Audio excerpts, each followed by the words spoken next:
Wa alaikum salaam wa rahmatullahi wa barakatuh. Tunashukuru kuwaona, munafanana vizuri sana, na tunashukuru kwamba vile nimesikia munamaliza miaka 3 hamkae pamoja, musale pamoja, lakini mbele niende mbali.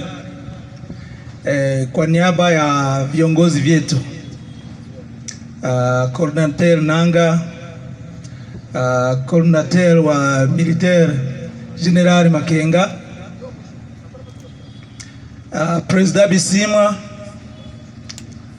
na Liwali Bahati Musanganya,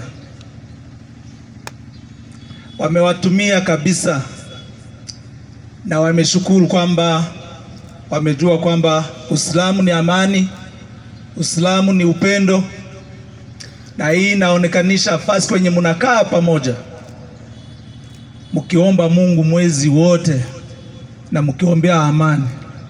Na ndio maana sisi wote tuko hapa.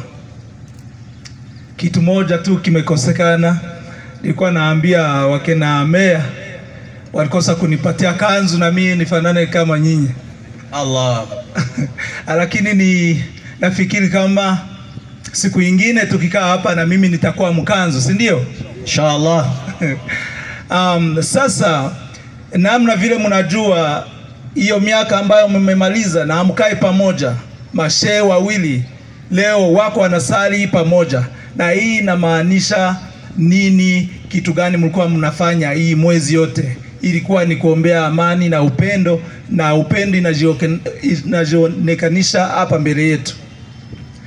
Na hii ni mwanzo tu, na hii ni amani ambayo M23 inaleta hapa, ni ile changement ambayo M23 inawatakia sisi wote. Na hao ambao wanaendelea kusema eti sijui M23 inatoka, kuna watu ambao wako UNESCO, wengine wako huko sijui Butembo, wanawaambia eti tutatoka hapa. Nataka niwaambie kama mna swali, Mungu atawaambia hatutatoka hapa. Hatutatoka hapa. Ile changement ambao tunasema tutaendelea mwaka ingine, mwezi ingine, tutasali tu hapa sisi wote. Na tunataka muendelee kukua na hiyo amani na changement zingine zenye zitagusia maisha ya kila raia. Na kitu ambao viongozi wamenituma niwaambie ni kwamba kila Muislamu muangalie namna gani tuko wengi hapa. Imagine kama kila mtu angechukua amani kama ile pilier ambao atachukua kwa nyumba yake hapo anaishi.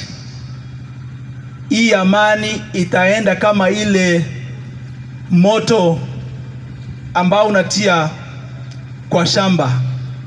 Amani itaenda fasi popote kwenye nchi yetu iko. Sasa muache tuombe kwa amani, tunawatakia mema, na tuambatane, tukamatane mkono, tuweze kuleta amani mu nchi yetu, mumugini wetu. Jana tulikuwa na mashehe tukifanya usafi hapa, na tunataka sisi wote tuanze kukua na hiyo usafi ya kichwa, kuangalia kama hiyo ubaguzi tunaiacha. Ubaguzi nayo ni ugonjwa. Hiyo ukabila ni ugonjwa. Kukataa mtu juu anaombea kwa dini nyingine ama ni kabila nyingine, hiyo nadhani ambayo kama mtu ambao munaomba haruhusie hiyo. Na ndio maana Mungu ni upendo na Islamu ni upendo. Mungu ni umoja na Uislamu ni umoja. Nawatakia mema na nawatakia swali nzuri. Tutaendelea kukua pamoja, kuwasaidia kwa security, kuwasaidia kuendelea kupendana, na sisi wote tujenge nchi pamoja. Nawashukuru. Pia wanasema asante. Tawaomba viongozi wa jimbo wa Kiislamu katika province ya Nord Kivu wamshindikize governor, alafu governor taweza kuwa ameikaa nafasi yake, na hivyo hivyo tutaweza kuendesha swala, na baada ya swala tutaifuata khutba, ndio baadaye tutaweza kuwa tumemshindikiza sasa governor wa jimbo la Nord Kivu, ambaye atakayeongoza swala siku ya leo inshallah ni fadilatu Sheikh Al-Katanti, ndio ataweza kutuongozea swala, na hivyo hivyo khutba atakuwa ni Sheikh Jamal inshallah taala. Tutaweza kuwa